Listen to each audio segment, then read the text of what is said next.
Hey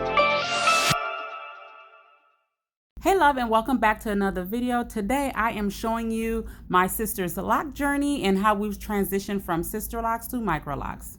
So as you can see, my sister has a ton of hair, high density, thick hair. It is a lot. And when we installed her locks, she had 502 locks.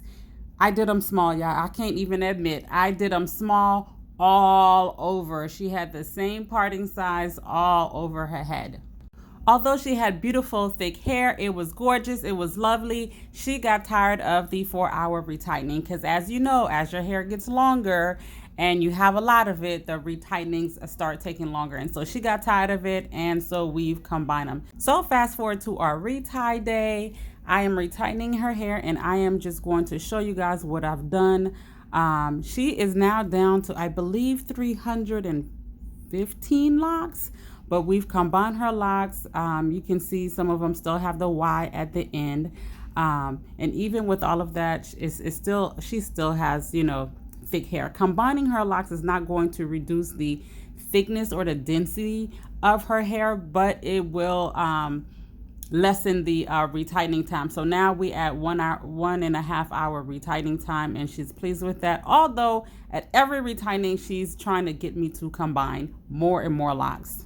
So I do want to mention that we have been combining her locks for a while now, so I do not have videos of me doing the actual combining of the locks. I do apologize, but I'm going to show you some of them combined that are still, some of them that are still combined, and I will show you how it looks, some of the effects of when you cut the one of the lock from the Y and what happens and so forth, okay?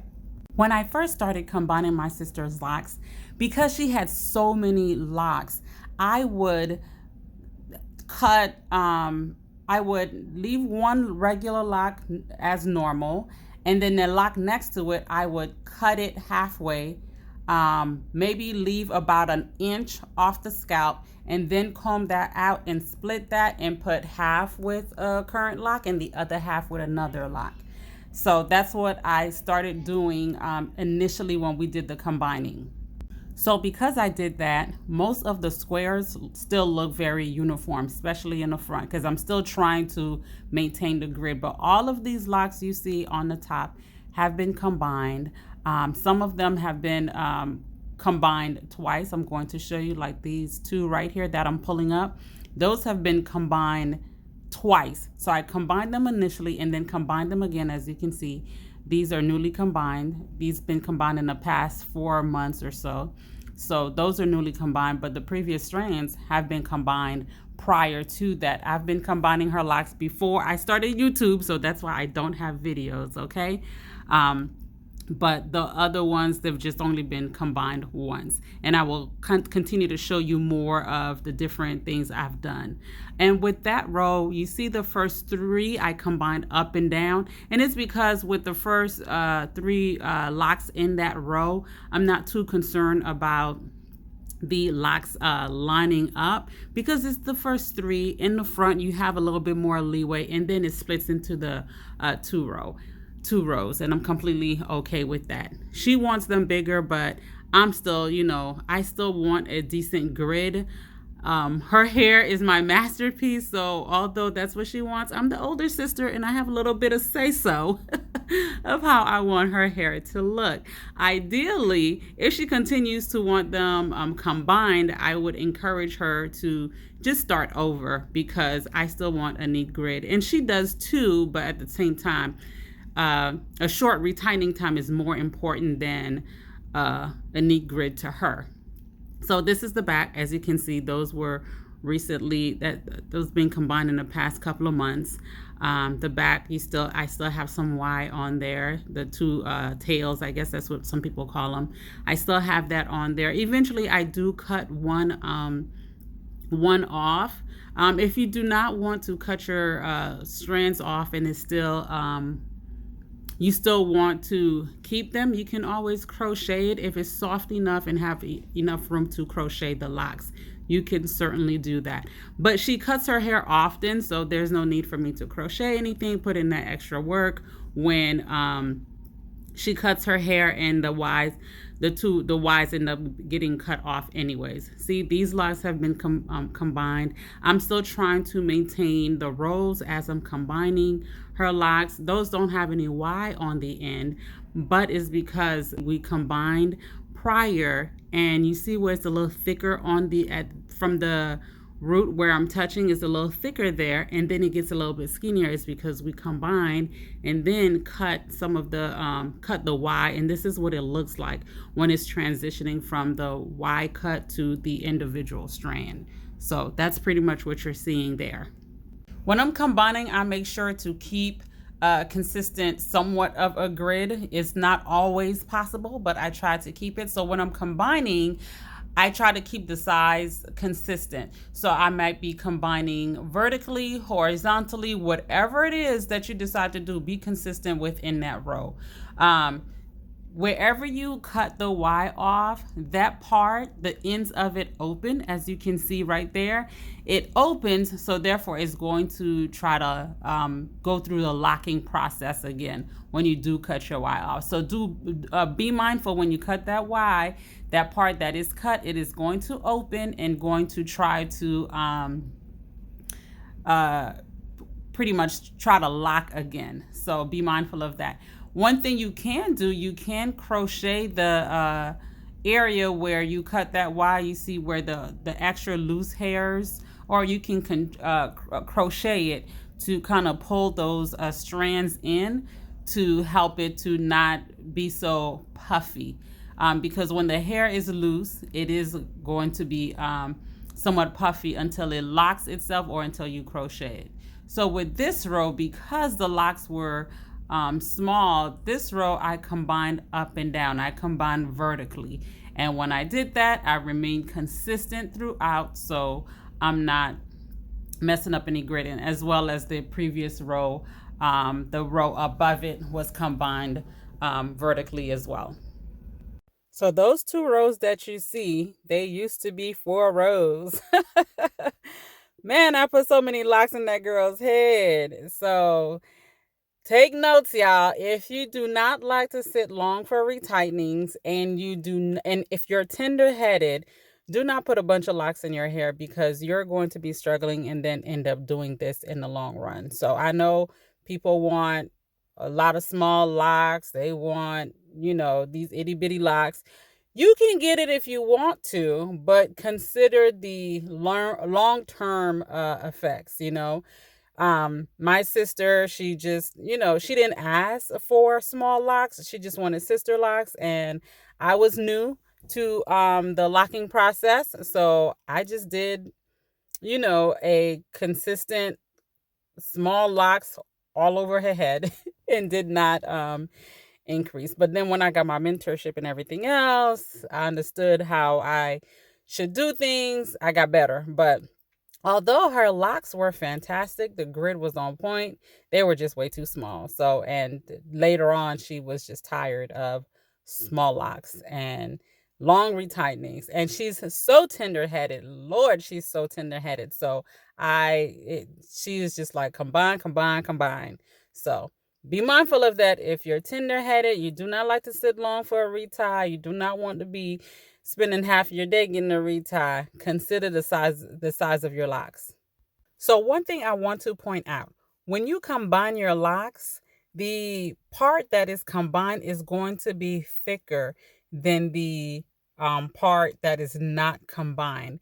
And if you go and cut one leg off, the part where you cut is going to unravel a little bit, causing it to be even more, causing it to be a little bit poofy. So it's going to be thicker around that area, almost giving it a Nu Loxx look. Also, my sister's curl pattern, as you can see, her wave pattern adds to that thickness too. But for the most part, it is going to give you that Nu Loxx look. Her ends look open, one, because we've cut her hair, but she also combs out her ends because she liked the curly end look. So she combs out her ends to get that curly end and to get that fullness. So if you're someone who's like, I want to keep my curly ends and I'm going to cut it, I mean, not cut it, but comb it out every single time. Just do know that when you comb it out, it opens, but its natural tendency is to try to lock back up.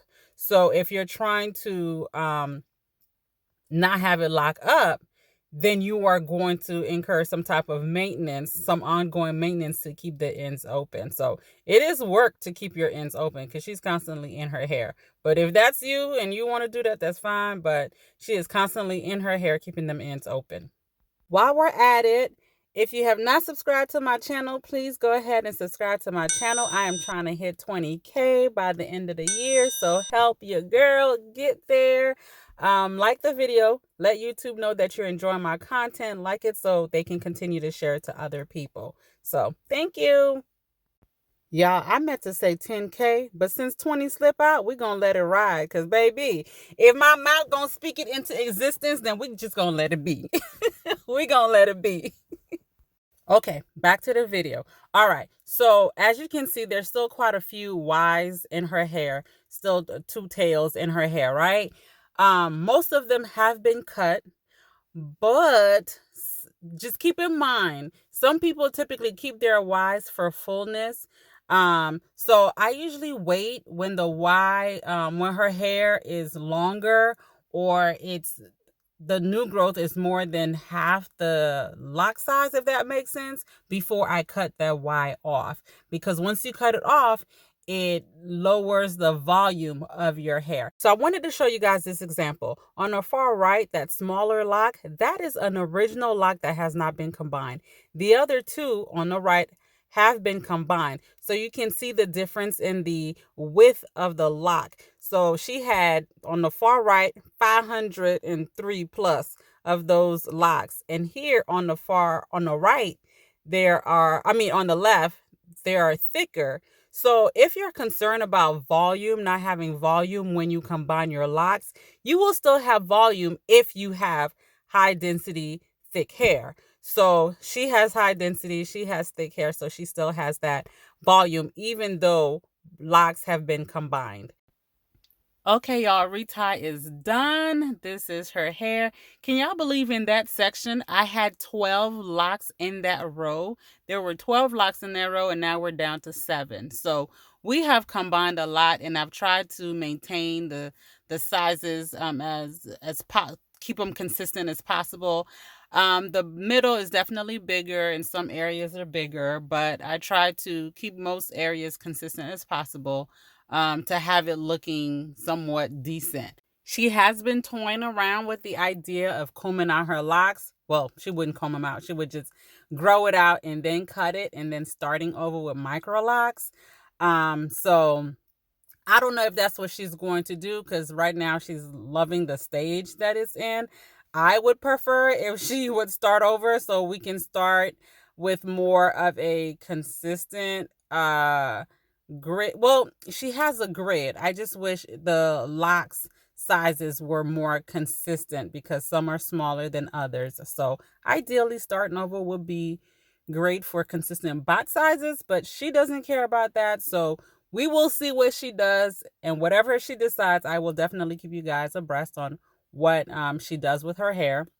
But at the end of the day, going from 502 locks to 315 locks, they still look good. Her hair still looks good. She still has lots of volume and thickness. So if you're someone considering combining your locks, just make sure that it's done properly and you are positive about that decision and that it's something that you absolutely want to do, because once you combine them, you can separate them, but then yeah, it's a bit of a work. I do want to quickly mention, if you're older and you find yourself wanting to combine your locks because you feel like some of the locks have thinned over time, that is fine because, as we age, our hair thins out. So if you feel like you need to combine, that is completely okay too. But have a conversation with your consultant or your loctician to ensure that it is something that you can do, you need to do, or whatever it is. So as you can see, this lock journey can be whatever you want it to be. It is okay to switch things up, change direction. it is a journey. So you are going to change things, hit some bumps, go straight, go left, go right. It's a journey. So enjoy it. Okay. I know some of you guys have questions, so put them in the comments and I will be happy to assist any way I can. I don't know everything, but I will definitely share what I know. So enjoy and thank y'all for watching. Bye.